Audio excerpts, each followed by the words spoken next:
All right, Rabosai, good morning. Good morning. Let us begin by thanking all of our sponsors for this morning. Sure to thank our TALMUD TORAH sponsors for Tishrei.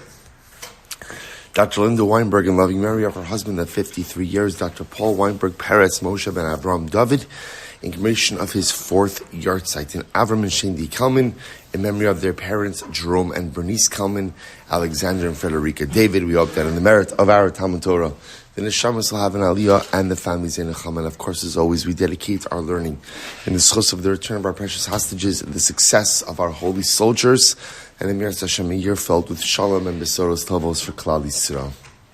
Was with that, let us begin. A lot to do today, Baruch Hashem. A really incredible daf ahead of us, chock full of information. Today's daf is Kuf Vav 126, and we are starting at the top of 126. Amar Avuna, Amar Ravasi. Shavuna sitting in Ravasi, fascinating halacha. Bechar shemicha micha.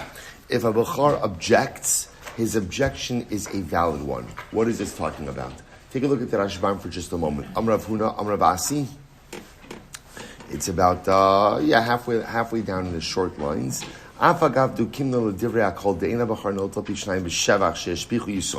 Supposed to remember again, one of the things that we ended off with in yesterday's daf, one of the conclusions of the Gemara, is that if the property appreciates after the death of the father, before the division, the Bechar, the firstborn son, does not share in that appreciation. Right? That we've already established.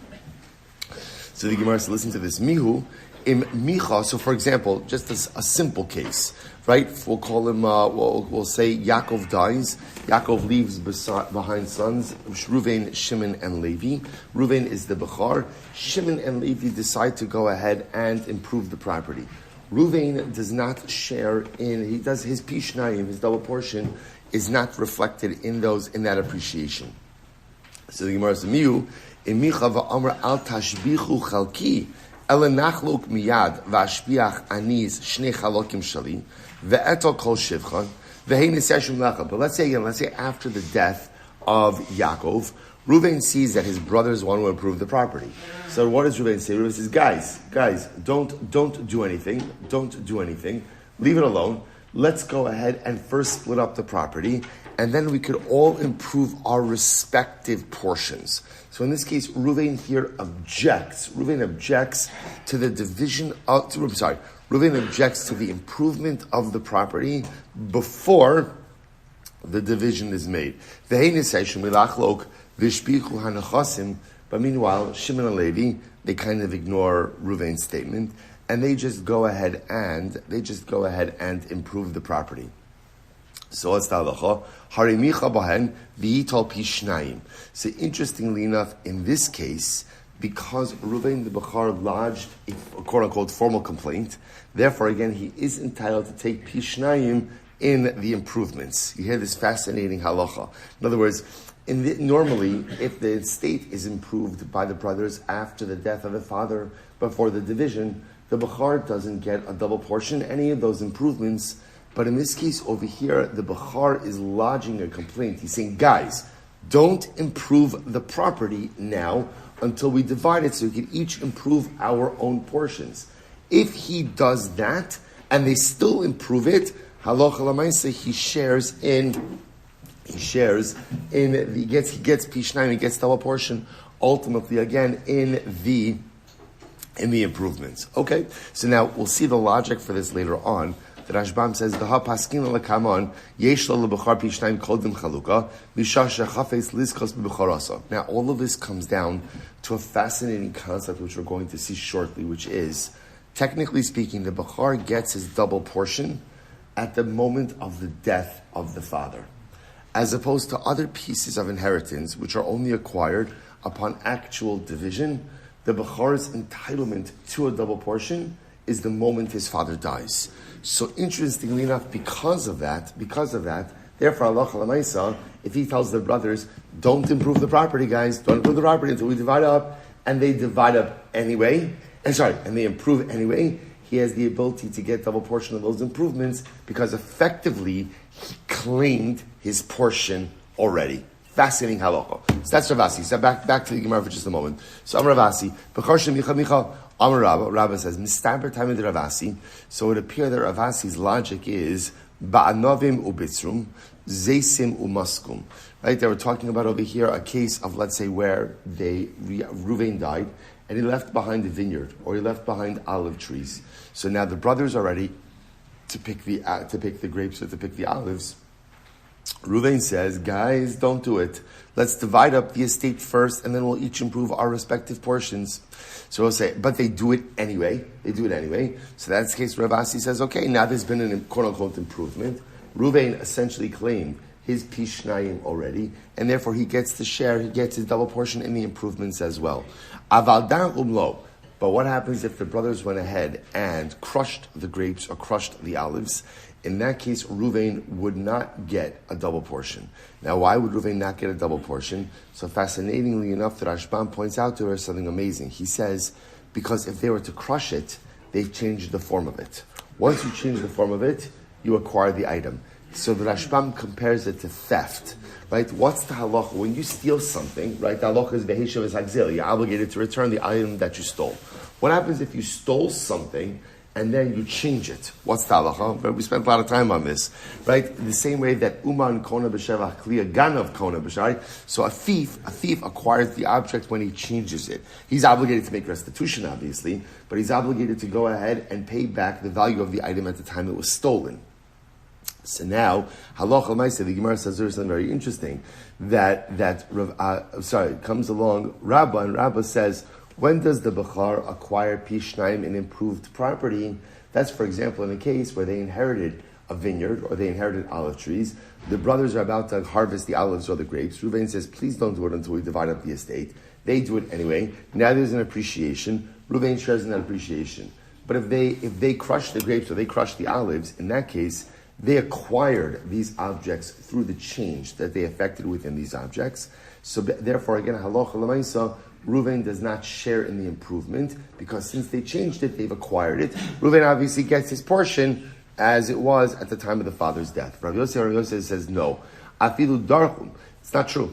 Even if the brothers crushed the grapes or crushed the olives, because Reuven said, guys, don't do this, let's divide up the estate, Reuven essentially acquired his double portion, and therefore he shares in the appreciated value now of the wine or of the olive oil. The Gemara says, how could that be? Darchum meikara invi hashta chamra. But how could that be? The item has changed. The item has changed. When Yaakov died, Reuven the Bechar inherited a double portion in grapes and in olives. Now the brothers have done something and changed the state of the object. It's something different. Panim chadashos ba'alakan. It's something new over here. It's something different over here. So how could you say that Reuven should get a double portion in these items? Kida Amar Rav Ukva Bar Chama litin lo demei hezek anovav hachanami no sin lo demei hezek anovav. No. What it means is like this. What it means is as follows: that halacha l'maisa. You're right.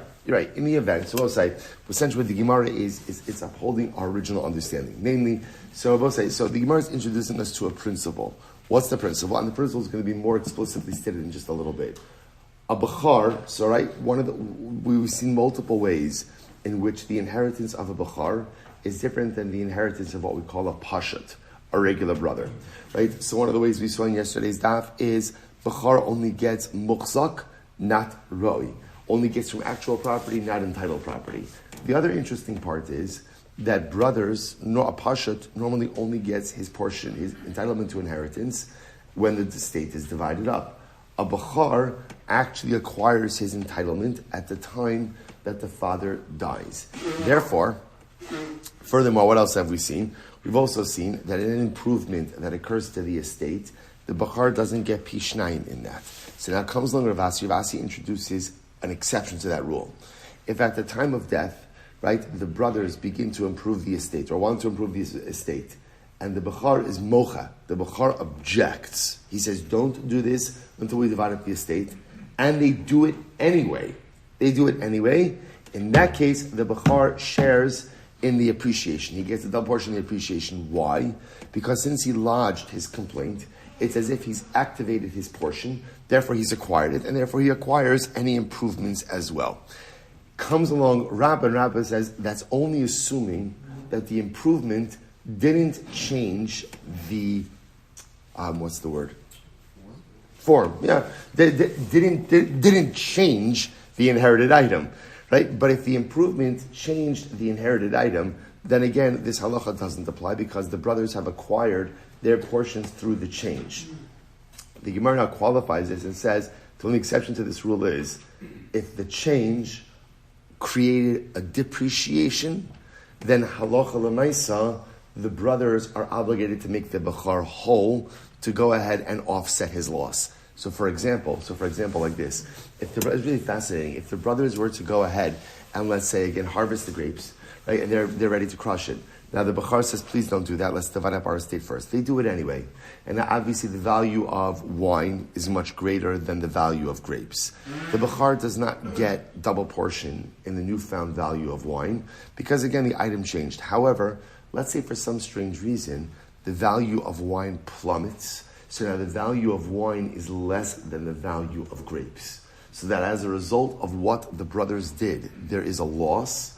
They are obligated now to offset that loss for their older brother. In other words, he has every right to be made whole, and they bear responsibility for that loss. So interestingly enough, he won't share in the appreciation, but he is protected from depreciation. Okay, fascinating. So we'll say, where was Rav Ukva Bar Chama's? Where was this concept about protecting the older brother from loss? Where was this stated? So we'll say if you have a Bechar and a Pasha, right? So again, Yaakov died, Father Yaakov died. He left behind Reuven and Shimon. Reuven is a Bechar, and he left them grapes. So he left behind grapes for the sons, and they harvested them, right? Or zeisim umaskum, or grapes, and these are different lashonos for harvesting. So that's the halacha. Bechar notal pishnayim afilu darkum. So the bechar gets a double portion, even if they crushed the grapes or they crushed the olives. The Gemara says, what? Darkum, how can you say that he gets pishnayim if they crushed the grapes or crushed the olives? After all, if they crushed it, meikara indi hashta chamra. Again, I will say, remember, what the younger brothers are doing is not right. If the bechar says, guys, please don't improve the estate until we divide everything up, they should listen to him. Divide up the estate and let everyone do with their portion what they want to do. That's what should happen. But if they don't listen to him and they end up crushing the grapes or crushing the olives, why would the bechar get pishnayim in that improvement? After all, they've changed the item. Once they change the item, they acquire it. Once they acquire it, all they're obligated to do is no different than theft. You're obligated to make the victim whole in accordance with the value of the item at that time it was stolen. So too, the brothers would be obligated to make their older brother whole, give him his double portion, in accordance with the value of the estate at the time that they crushed the olives or the grapes. Why would they be obligated to share in the appreciation? To which the Gemara says, no. Amar ukva bar chama litain lo demei hezik anavav. No. What it means is that halacha l'maisa, if there is a depreciation, they are obligated to go and pay him damages for the value of the depreciated property. Okay, beautiful. Instead of say, what comes out over here is as follows, to kind of round this out a little bit. So first of all, we're really being introduced to is this concept, and we'll see where it comes from, but introduced to the concept that a bechar really receives his entitlement at the time the father dies, as opposed to the other brothers who really only receive their respective portions at the time of actual division. Halacha l'maisa, again, bechar only gets in muchzak and not roi. Bechar doesn't share in any appreciation of the estate done by the brothers after the death of the father. However, if he objects to their appreciation efforts and they go through it anyway, he ultimately shares in that appreciation. If, however, they change the form of the object, he does not share in appreciation. He gets his double portion in accordance with the value of the estate before they change the object. If, however, as a result of the change, there is depreciation, he is protected against that loss. Beautiful. That's our first sugya. Next, Amravasi. Okay, so this is very interesting. What happens if a bechar takes a portion just like a regular brother. Now, what does this mean? If you look at the Rashbam is about 12 lines from the bottom. So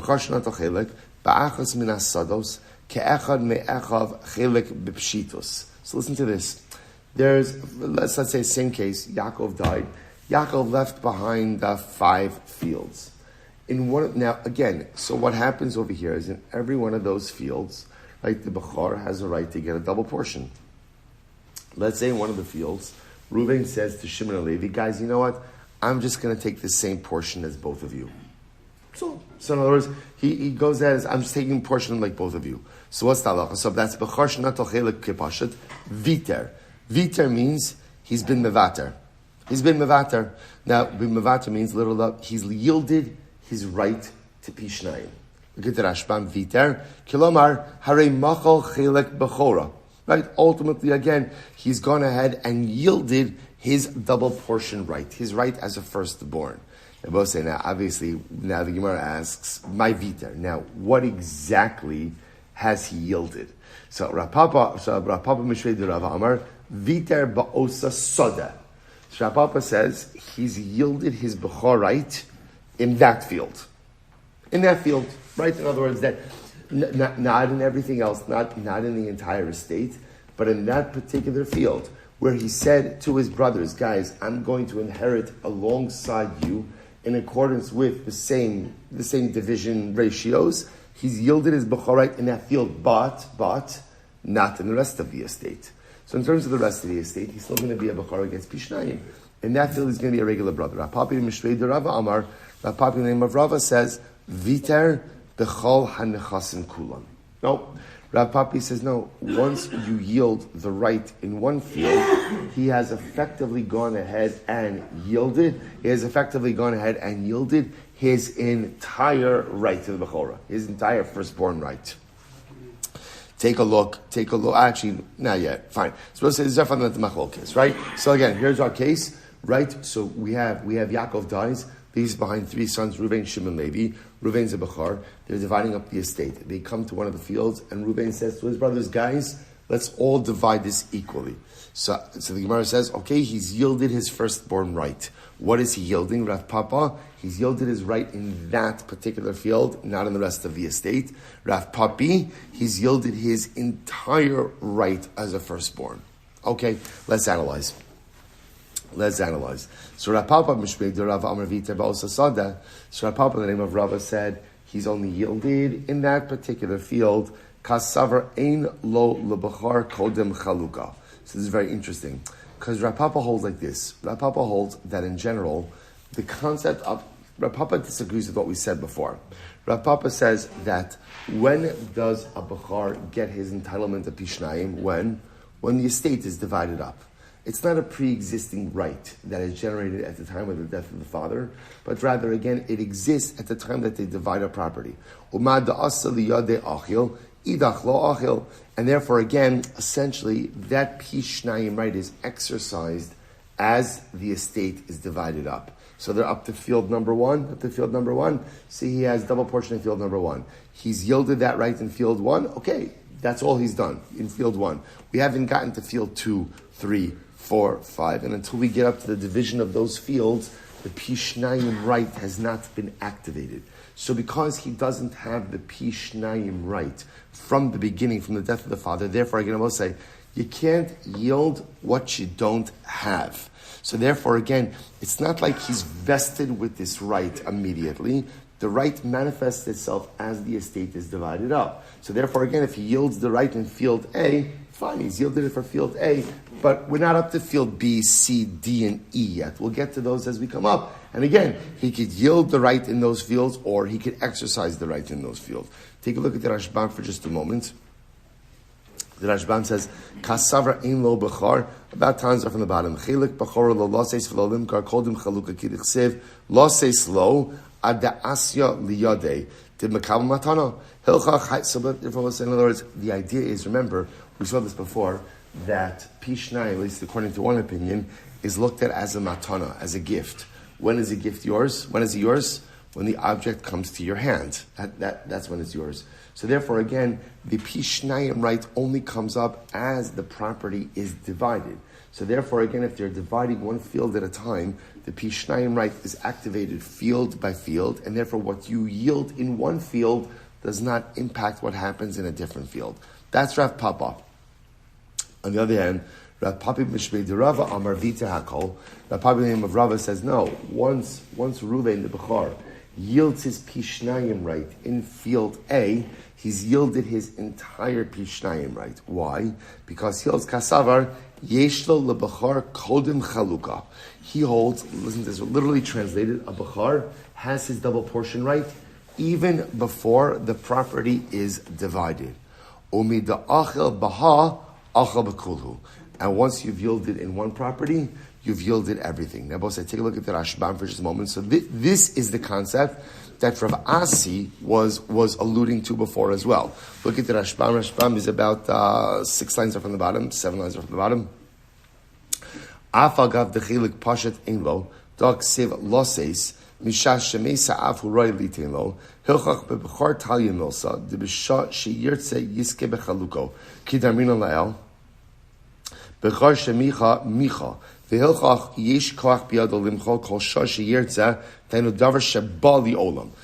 now listen to this. So according to this approach, and again, this was the concept that we saw before in the Gemara, starting with Rav Asi, that essentially the way we view a Bechar, the pasuk says, "Lo says lo," right? Ultimately, again, that when does a Bechar get his pishnayim right? When does the right vest?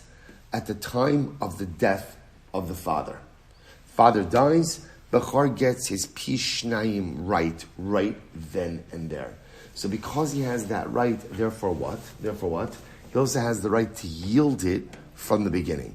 And therefore, Rav Papi views this, that if once he's mevater, once he yields that right in one field, we view that as him viewing his right in totality. And therefore, he is giving up his pishnayim right in all of the fields. Fascinating. So the Gemara goes weiter. So Rabbi Shmuel the Rava Amar Vita b'chol nechasim kulan. Why? Kasav is lashon. Kasavar yesh lo bechar kodim chaluka. A bechar already has his double portion right, his pishnayim right, even before the division. Umida achal baha achal bekulhu. And since he's yielded in field A, we take that to mean that he's yielded in all of the fields, in all of the property. So essentially, the machlokes comes down to the following nikuda. When does a bechar, or I should say, when does the pishnayim right vest?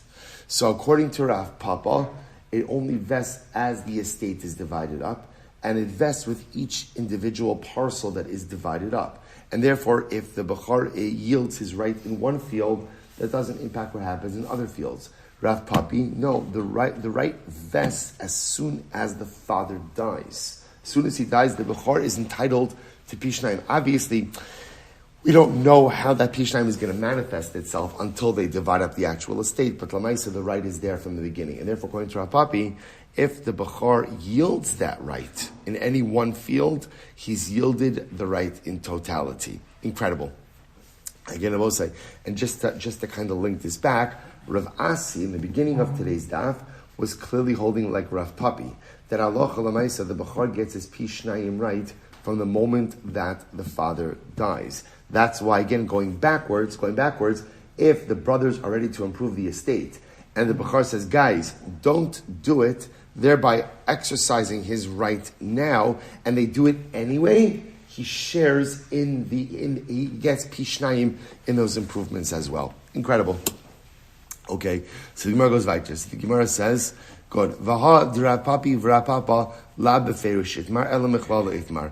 And by the way, Rapapi and Rapapa, ultimately their respective positions were not stated explicitly, but rather were inferred. Where was it inferred from? Here we go. Story. Dahu Bechar, we'll say second wide line on Kufcha Vav 126a. Dahu Bechar, the Azal Zav in the Chasei Didei, Udepashit. So there was a Bechar. Right? So again, same case. Yaakov died, left behind Ruvain and Shimon. Meanwhile, what happened? So Ruvain went ahead and Ruvain sold off all of the estate property.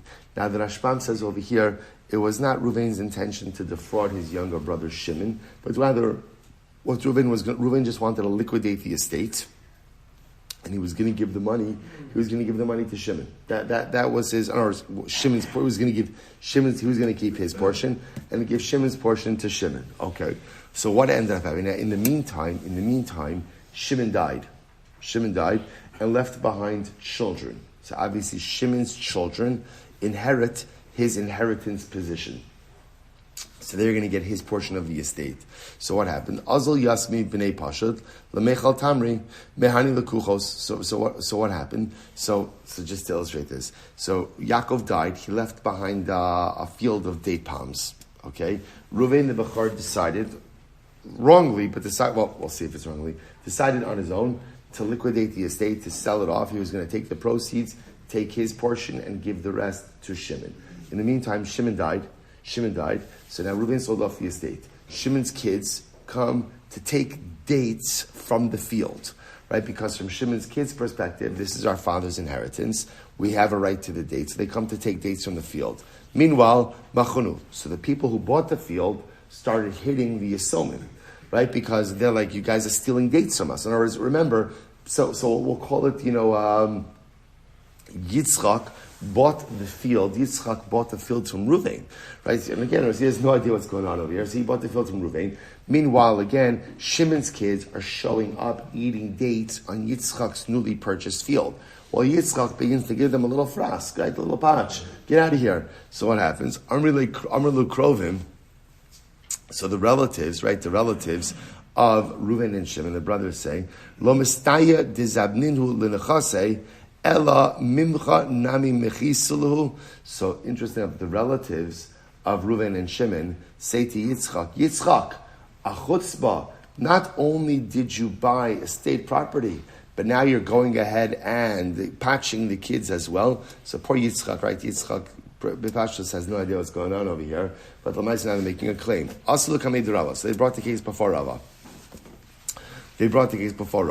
So Amr Rava said, Lo asa velo klum. So essentially the way Rava Paskin was, Reuven's actions were illegal. And therefore, again, are not halachically binding. Essentially, it sounds like what Rava did over here is Rava voided the sale. Reuven, you had no right to go ahead and do what you did. Therefore, the sale is voided.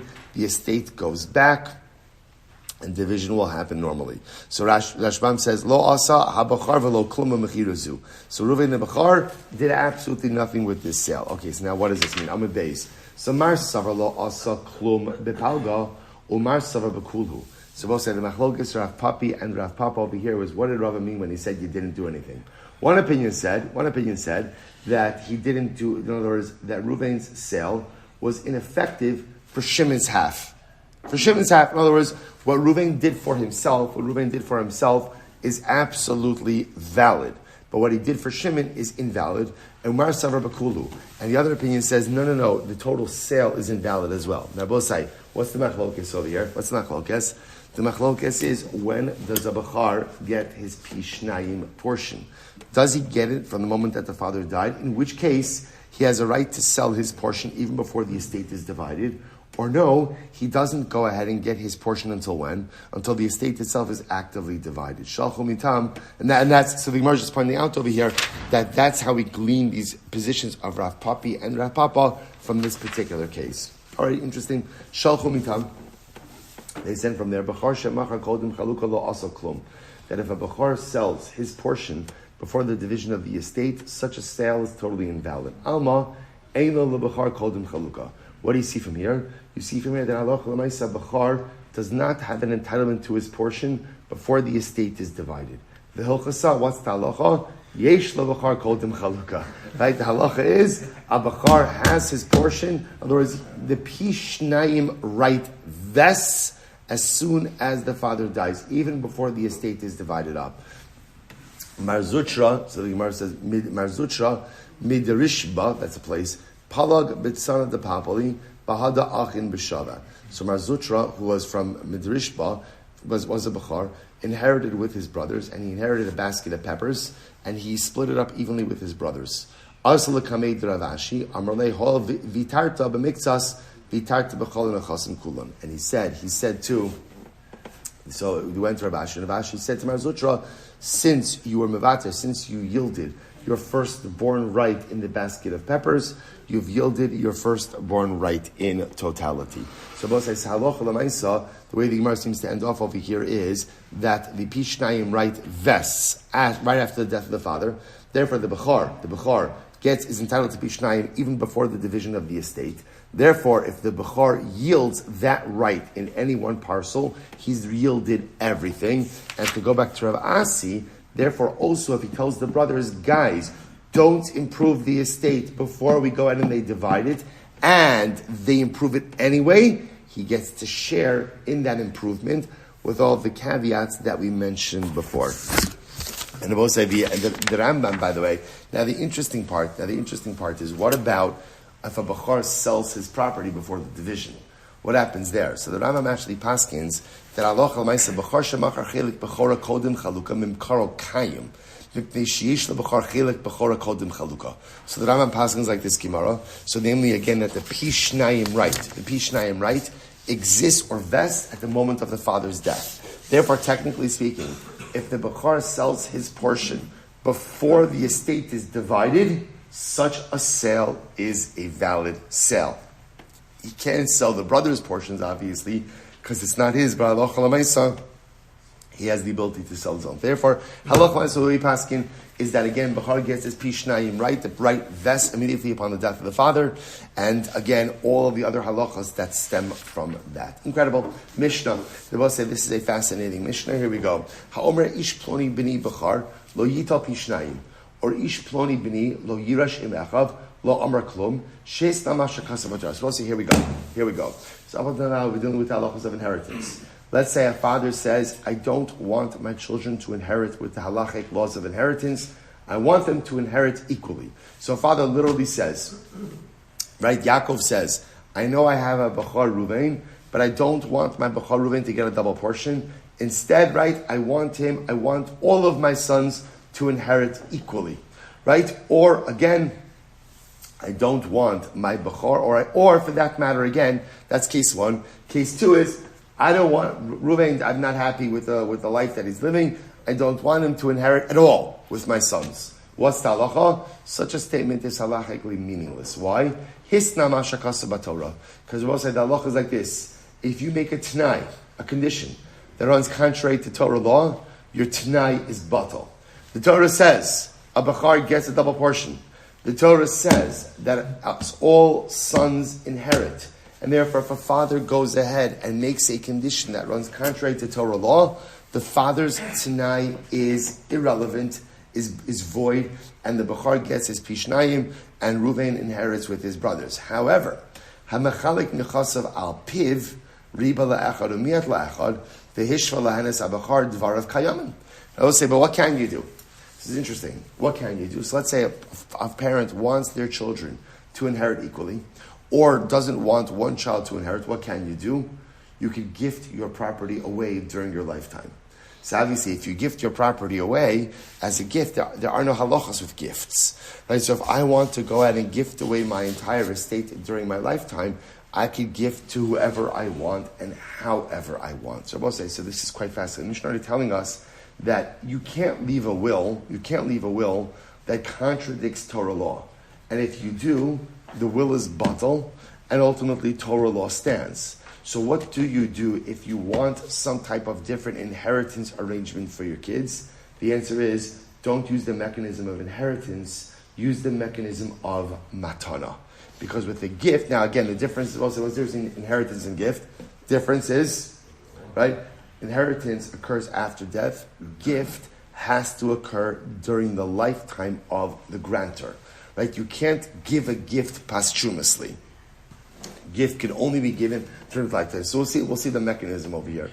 So the Gemara says as follows: Kasav bein betchila bein be'emtza bein besof mishum matan advar kayamin. I will say, if you wrote a document, this is interesting. We'll flesh this out in the Gemara a little bit. If you wrote a document, and it sounds like the document is an inheritance document, but somewhere in that document you use the lotion of matana. It works as a matana, and you can gift the property however you want to gift it. Again, we'll see the scope of that We'll see the scope of that in the Gemara a little bit later. It says the Gemara. So the first thing we spoke about is this idea that if a father, right, so Father Yaakov goes ahead and says, I do not want Ruvain, my Bachar, to get a double portion. Or, I don't want Ruvain to inherit it all. That's masna mashakasa b'Torah. That's making a Tanai that contradicts Torah law. If you make a Tanai that contradicts Torah law, it's no batal. It's no batal. Such a condition is batal, and therefore is void. So Leimasi is like Rabbi Yehuda. Our Mishnah does not reflect the view of Rabbi Yehuda. What did Rabbi Yehuda say? Rabbi Yehuda is very interesting. Ha'amar b'davar shalmamon t'no kayim.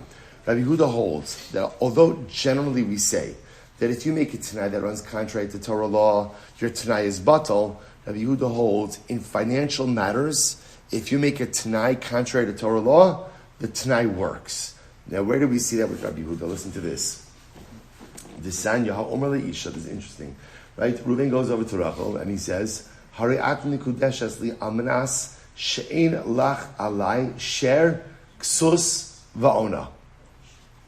The winner, right? So Reuven says to Rachel, right, you become Mikudesh on the condition that you have no claims against me. Not for food, not for clothing, not for intimacy, nothing. What's the halacha? Halei Mikudesh says to know about the Remer. Remer says they're married. Mikudesh says, what about the Tanai? The Tanai is batal. Why I said because again, you can't make halachically, you can't make a Tanai that contradicts an element of biblical law. It doesn't work. Therefore, we essentially view the Tanai as non-existent. Rabbi Yehuda says, "V'davar shalmamon t'no kayim." Rabbi Yehuda says, "No, it works." Now, interesting. What Rabbi Yehuda will say is like this: it doesn't work for owner, it doesn't work for intimacy, but it absolutely works for food and clothing. Those are financial things, and you can make a Tanai. So we'll say, so obviously our Mishnah does not reflect the view of Rabbi Yehuda. To which one says, no. I feel to Rabbi Yehuda, Hasam yada the kamachla, hacha lo kamachol. No. Why does Rabbi Yehuda say it works in the case of Kiddushin? Why does Rachel say, listen, Rachel understands what Reuven is saying. So Rachel has these entitlements to food and clothing. If Rachel is willing to yield those entitlements, that's her business. If she's mochal, right? If she forgives those rights, that's her right. She's a consenting adult. She's entering into this relationship. And if she's willing to yield those financial rights, then that is within her ability. But in our Mishnah, Ruvain, the Bachar, who's either not getting his pishnayim or is being cut out of the will, is not yielding. Right? He's not being asked for his consent. He's not being asked as to whether or not he's willing to yield this right. So therefore, even Rabbi Yehuda would agree that this is a case of a Tanai which runs contradictory to Torah law, and therefore Allah Lamaisa is going to be batal. Incredible. Amar Yosef. Listen to this. Well, there's another couple of interesting cases over here about Bachar. Amar Yosef. Amar Ish Ploni B'ni Bechori Huron Tapishnayim. But say, listen to this. Let's say, right? We don't know. Yaakov just moves to town. He moves here with his family, and Yaakov says, by the way, Ruvain is my Bachar. Ruvain is my Bachar.